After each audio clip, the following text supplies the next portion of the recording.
باشن بمعنى أني يا رمي شكل لها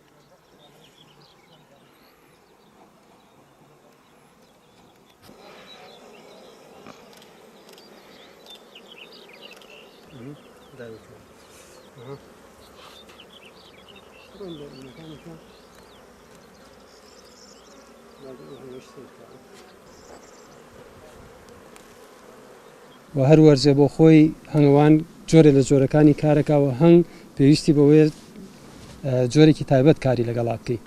ئەم وەرزەی کە ئێستا ئێمەیتیا کە بریتە لە مانگی 4 و کۆتای مانگی 4 و سەرەتای مانگی 5 ئەوەی کە هەنگ پێویستێتی و هەنگەوان پێویستە ئاگاداری بێ بریتە لە زیادکردنی هەنگەکانی، چون وەرزی زیادبوونی هەنگ ئەم وەرزە و زیادبوونی هەنگیش بە چەندین ڕێگە ئەکرێ و ئەنجامەدرێ. ڕێگەکانی زیادبوونی هەنگ ئەکرێ وازی لێبێنی خۆی تەبیعی بە سروشتی خۆی پورە بدا و ڕێگەیەکە بۆ زیادبوونی هەنگ پورە ئەداوە تۆ بە عملەیەک پورەکەکەیتە سنووقی تایبەت و هیچ کێشەیەکت نابێ و ڕێگەیەکی سۆر سەرکەوتو و گونجاو و تەبیعیشەکە ئەگەر بتانی کۆنتترۆڵی ئەم حاڵاتە بکەیوە فریای بکەوی لێگەڕێی بە قەنەعاتی من لێگەڕێ خۆی هەنگ پورە بدا بە تەبیعی زۆر باشتر لەوەی ڕێگەکانی تر بگرینە بەر. عملەی پەروەردەکردنی مەلیکە ئەنجام بدەیت کە هیچ عملەیە کە بە دووسێ ڕێگا ئەکرێ بە دووسێ شێواز دەتوانین مەلیکە بەرهەم بێنین. ئەوەی ئێمە یەکەین و زۆرە لە هەنگەوانانی کوردستان ئێستا ڕێگەی زیادکردنی مەلیکە ئەکات بریتە لە ڕێگەی جەنتەر. ڕێگەی جەنتەر بریتە لە هەر بە کورتەکەی هەتی خستنی چەند هەنگێک بۆ نمونە 2 هەنگ هەتیوەخی مەلیکەکانی لێوەرەگری دواتر لە باشترین هەنگی هەنگەڵانەکەی خۆت گەراوەرەگری بەو جەنتەرەی ئەو پلاستیکەی کە هەمانە دایەبەزێنین و مەلیکەی حیج دەکەین بۆ مای 24 ساعت دواتر مەلیکە ئازاد دەکەین دوای 72 ساعت ئەو گەرانەی کە لە ناو جەنتەرەکە ئەیگوازینەوە بۆ ئەو هەنگە هەتیوانەی کە ڕۆژانی پێشتر هەتیومان خستووە. هەنگە هەتیوەکە لە بەرەوەی مەلیکەی نییە خۆی هەڵەستێ بە دروستکردنی مەلیکەوە ئەو مەلیکانەی کە بەرهەمێنی یەکێکیان بۆ خۆی بەجێڵی مەلیکە زیادەکان وەرەگری و تەقسیماتی خۆتەکەی بۆ تەقسیماتەکانی خۆت مەلیکەی حازرت هەیە و بەکاریێنی ئەمە ڕێگەیەک بۆ زیادبوونی هەنگ کە هەنگەوان بەکارێنی. لە ئێستا جگە لە زیادبوون پێویستە هەنگەوان ئاگای لە هەنگەکانی خۆی بێ ڕۆژانە فەحسیان بکە.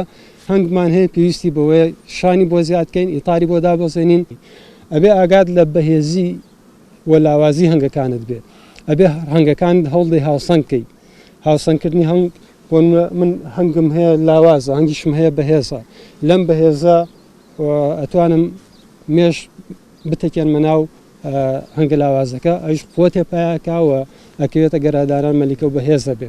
ئامادەکاری ئەەکەین بۆ زیادکردنی هەنگەکان و ئامادەکاری بۆ وەرزی کۆکردنەوەی شیلە.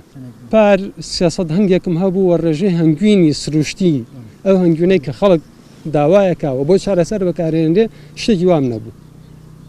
نەمبوو لە بەرەوەی هەنگەکان زۆر برسیان بوو ئەو کەش و هەوای کە ساڵی پار هەبوو کە تا مانگی شەشوانە جەوێکی بەهارەی هەبوو و هەنگ زیاتر بەچکەی ئەکرد لە جیاتی شیلە کۆکردنەوە.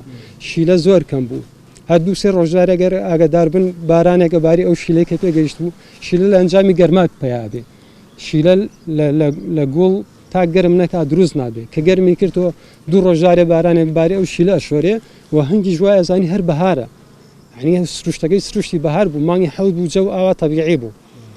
بۆی ئەمە هۆکارێکی سەرەکی بوو بۆی ساڵی ڕابردوو هەنگوینمان نەبێ و زۆر کەم بێت. بەڵام تەوەقوعەکەم ئەمساڵ جەوێکە عنی هەم گوڵ زۆرە توان بڵێم لە پاریش گوڵمان زیاتر ئەمساڵ و هەم جەوەکەشی وانە هەموو ڕۆژە باران بێەوە شیلەکە بشواتەوە. ئەمساڵ تەوەقوعەکەم هەنگوین هەبێەوە زۆر جیاواز بێت لە ساڵانی ڕابردوو. کۆرۆنا گرفتی بۆ هەموو کەس دروست کردوە بۆ هەموو جیهان دروست کرد. بۆ ئێمە هەنگەوانیش ڕاستەکەی گرفتێکی زۆر قرس بوو.